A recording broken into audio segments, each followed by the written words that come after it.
Hey everybody, this is Joel from movingtomexi.co. Welcome to our channel. We are in beautiful Bucerias on the corner, La Esquina de Guadalupe Victoria y Cinco de Mayo. That's the corner of Guadalupe Victoria and Cinco de Mayo. We got chickens. Can you hear them? We got roosters. Actually, oh, there they go. They're almost silent. And this is the first video of WINO Wednesday. It's Wednesday, and what happens on WINO Wednesday? Well, we drink wine and we explore some of the most amazing, some of the most incredible, some of the most spectacular, some of those magnificante for my Italian friends. For my Italian friends, magnifico.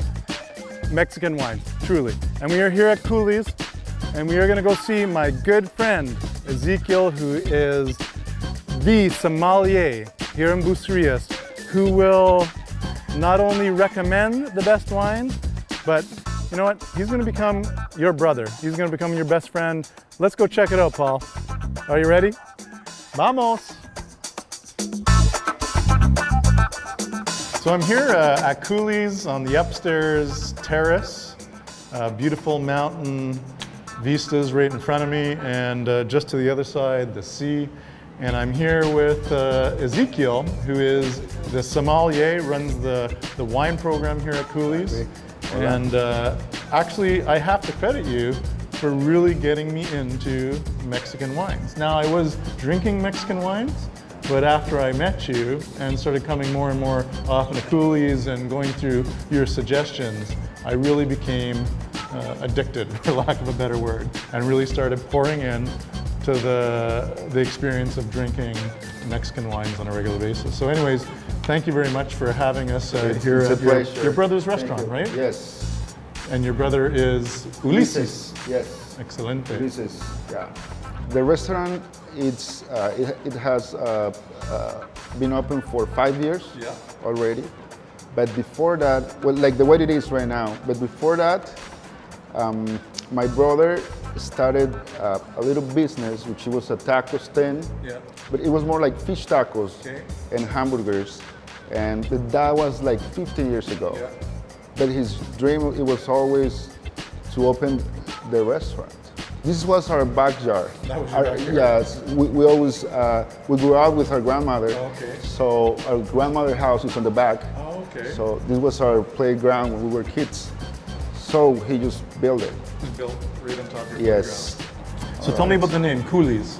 Culi. It's kind of an interesting name. Culi, yeah. It's a short name for my brother. Okay. His name is Ulises. Yeah. And people have been calling Kulies since we were kids. So thinking in a name for the restaurant, and we thought Kulies, like the way the French sauce sounds, you know, like to have like a culinary name. Yeah. When I'm looking for a nice dinner that's going to accompany real good Mexican wines, where I'm going to have a wide variety and selection, we always come to Kulies. So I've had Casa Magoni before, but I haven't had this particular white, and I see that it's a blend. What can you tell me about it? Yeah, Casa Magoni is one of the more emblematic wineries in Valle Guadalupe, because its founder, which is Camilo Magoni, he's an Italian guy. He used to be a winemaker for the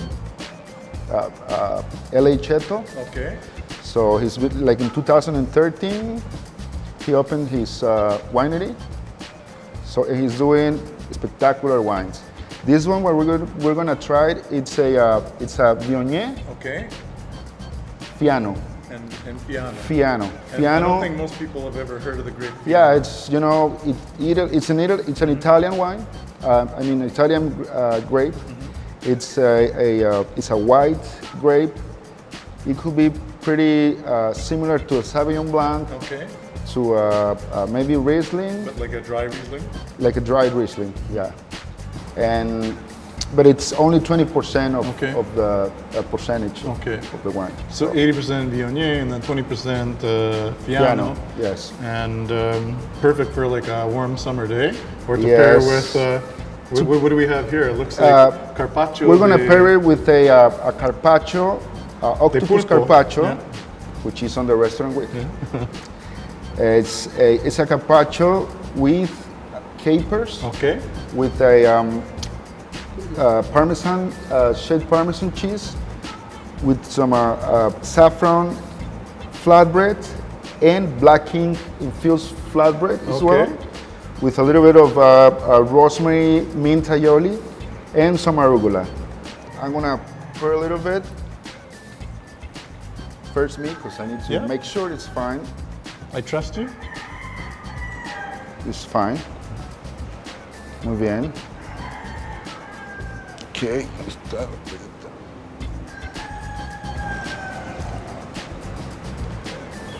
All right. So first wine, a Viognier, 80%, Yes. and Piano. piano. Wow.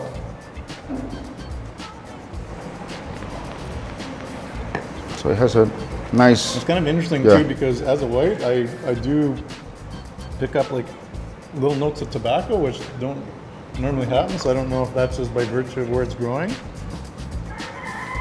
but just a little bit on the nose along with that fruit. Yeah. It also smells like honey Yes. on the honey side. But on the mouth, it's all the Wow. citrusy and It's acidity. delish. Yeah. So I'm going to try a little bit of this carpaccio. Mm-hmm. Now the carpaccio, some of the way people do it is they boil the meat first and then they slice it, or is Yeah. this pure ceviche without being cooked first? Okay. It's made like the way it should be, the way the carpaccio should be. You know, they frozen the meat Yeah, and then they slice it very thin. yeah. But on this case with the octopus, it has to be cooked because otherwise will be like a rubber band, like Too chewy. rubbery. Yeah, too rubbery, exactly. So it has to be cooked. So we suggest with the flatbread, put a little of everything Yeah. on top and enough of the aioli so all the flavors come out. So I'm going to take a little bit of flatbread. Yes. I'm going to take a little bit of aioli. And well, I'm going to put this herb on there anyways. Yeah, just like so. I'm going to use my fingers. Yeah. Easier. Don't forget some capers. The capers we got go really caper. nice. Little caper on top. Yeah. There we go. All right. Cheers. Cheers. Like every time I see people eating at the restaurant, and when they eat, Yeah. after they swallow the meat, the food, they drink the wine. It should be at the same time because that's the pairing. It's just a suggestion, like what I see in people, like maybe they might not know. So don't be scared. Take a bite of the food.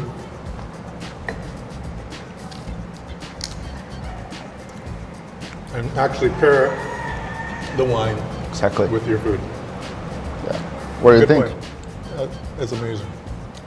It's a good choice. It's a good pairing. Muy bien. So our next wine, it's from San Luis Potosí. It's 100% Nebbiolo, Nebbiolo. and we're gonna pair it with a salmon, Okay.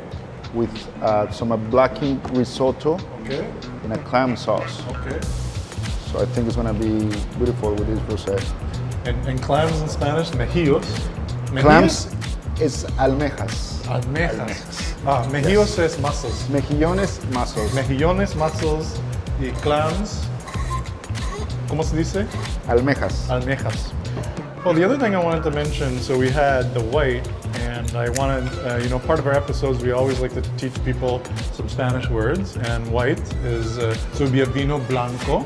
So wine is vino, and it would be vino blanco. And in this case, we're vino, and rosé is rosé. Yeah. Or rosada. Rosado. Rosado. In Spanish is more rosado. Rosé Rosado. will make sense, but it's Because rosado. because sometimes if you have a rosado in Mexico, it could be deemed a little bit sweet or something. So rosé is more in the traditional French style. But this is interesting, and this is a Nebbiolo grape. And one thing that is pretty consistent in Mexico is Nebbiolo does really, really well here. Yes, but more on Guadalupe Valley. Okay. It's becoming like their The signature grape. signature grape. Yeah, they grow the most important grapes in Guadalupe Valley: Nebbiolo, Tempranillo, Grenache. And it kind of makes sense because, you know, think about if you were to go into Spain, where in the Rioja region, you're just kind of off the coast there. It's a little bit of a different climate, but I think based on the climate and the Baja and the things it's kind of got going for it, those grapes have obviously done really, really well. Yeah. But this is from central Mexico. This is from central Mexico, San Luis Potosí. San Luis Potosí. Yes. But off the coast, so San Luis Potosí is near the water, but it's not on the water. Exactly. Yeah. It's like 8 hours from here. Yeah. Now that's a beautiful color. Yeah. It's in Spanish is bronce paja. ¿Cómo se dice? ¿Cómo? Como un bronce, pero paja. Como bronce. The ring is bronce. Sí. Bronze? Sí, bronze. Bronce. Sí. Es completamente bronce. Bronze, sí. Completely, bronce, bronze. Salud. Salud.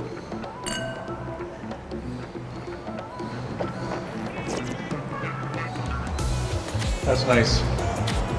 You know, it's dry, but it's got a little bit of forward fruit to it. Yeah.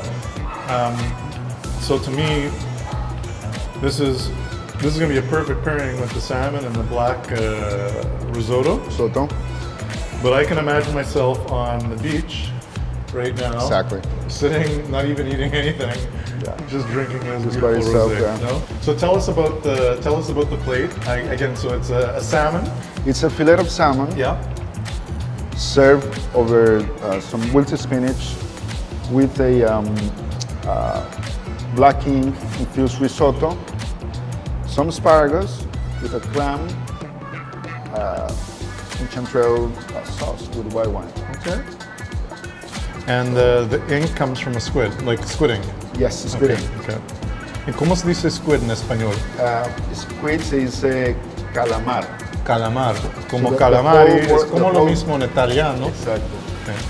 Tinta de calamar. Tinta de calamar. When you're tasting, don't be afraid.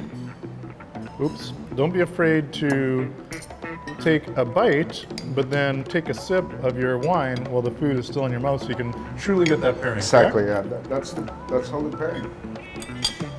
Well, I'm chewing.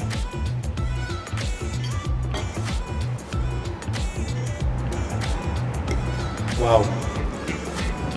That's like sauce on my sauce. That's like sauce on my sauce. That's like sauce on my sauce. Very well balanced. Yeah, it's so good.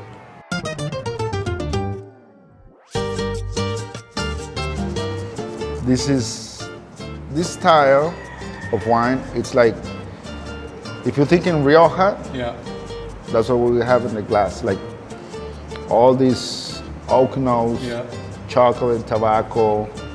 It's so well done. But almost like Rioja, but like a Bordeaux, almost like a blend, no? Like a blend, yeah. It could be like a kind of like a Bordeaux blend. But to me, it reminds me more like a Rioja. Okay. Okay. Like a Rioja. You know what? On the nose, immediately. Yeah, I get it. If, with your eyes closed? Yeah, with your eyes closed. You won't call it no, Mexico or anything. It's like that's crazy. Rioja. Yeah.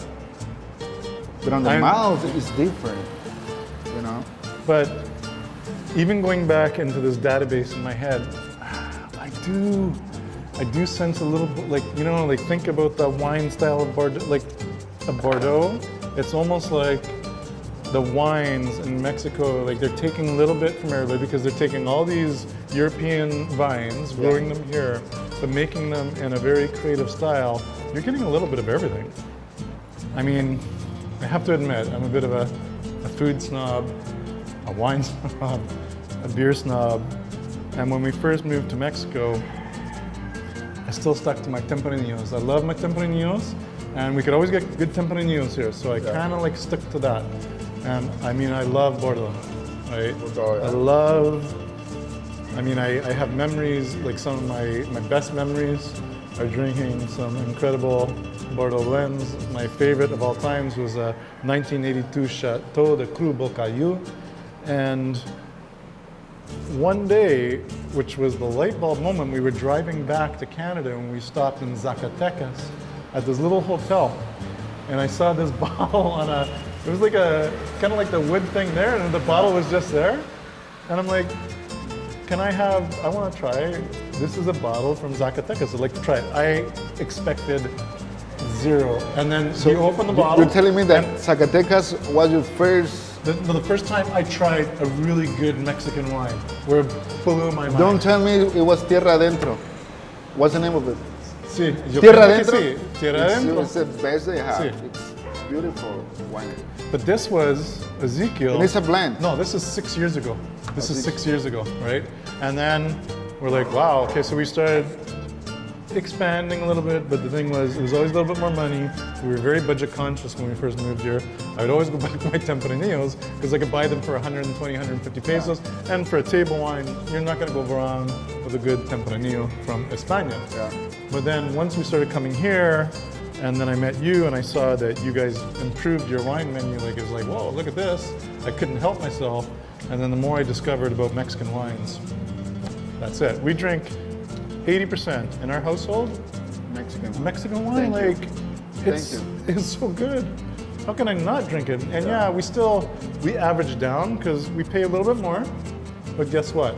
If you want something good, you have to pay for it. If you want something shitty, for lack of a better word, well, you can buy that too, but exactly. This is, you gotta get those legs, baby. Look at the color. Wow. She's already finished mine.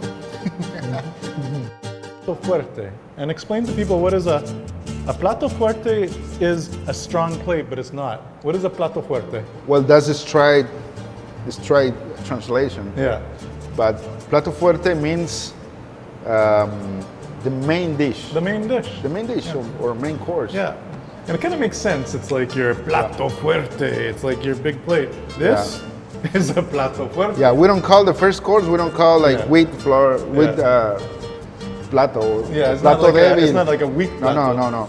It's just plato fuerte. I don't know why. Es una entrada. So entrada is a starter. Plato fuerte, postre. Y postre. There you go. Entrada, the first course. Plato fuerte. Y postre is dessert. This one is beautiful. You should have some. Oh, no. You should have some. It's beautiful. A few moments later. Thank you very much for joining us for the El Primer WINO Wednesday, which is the first WINO Wednesday. And again, just trying to teach you a little bit of Spanish, as much or as little as I know. I'm going to help. But muchas gracias, Ezekeil. You are very knowledgeable, and we always feel welcome here. And this, you guys are very welcome. Yeah, your selection, like always, was, I'm going to try it, Paul, Magnificante. Ah, shit! It was very close. I understood. Fair enough. Oh my God, again. How many times do I have to practice that? Magnifico. Gracias. Magnifico. Thank you. You know, as always, it's a pleasure to have you here. You know, you and Jill and your family, your friends. So, anytime. Yo pienso que siempre tenemos una casa aquí y ustedes son como amigos, pero más de amigos, como familia. Muchas gracias. Así son. Salud. Salud. Adiós. Nos vemos y hasta pronto. Hasta la vista. Y hasta la vista.